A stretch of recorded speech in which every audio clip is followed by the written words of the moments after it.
Miantsanao sataniko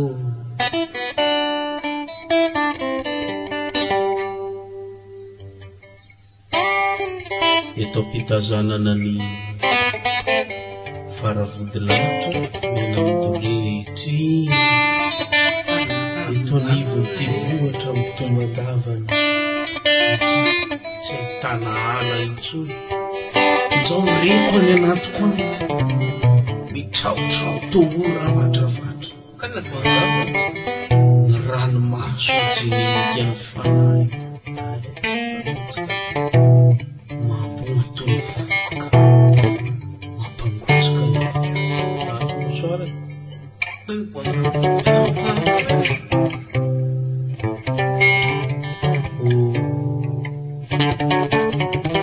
montsa ny fanahy mahitany tany miaritra aina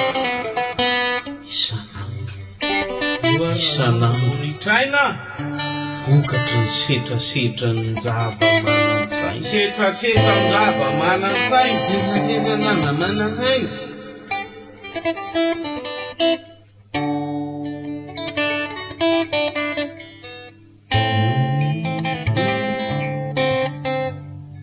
tomany ny tany tomany ny zavaboary isanandro mialany tamingana foana ny karazan-java mananaina misy ary tsy isy hivelona intsony etely amboniny ty tany izay tsy hisy intsony ety atoato setrasetra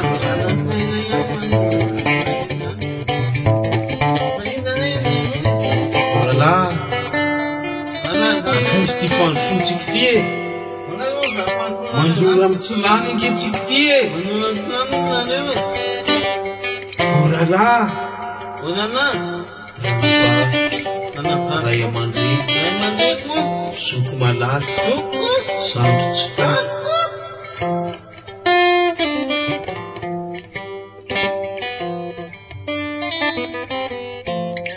salove miaro tontolo maitso miaro tontolo madio miaro tontolo ao anatin'ny fahasalamana orala azadora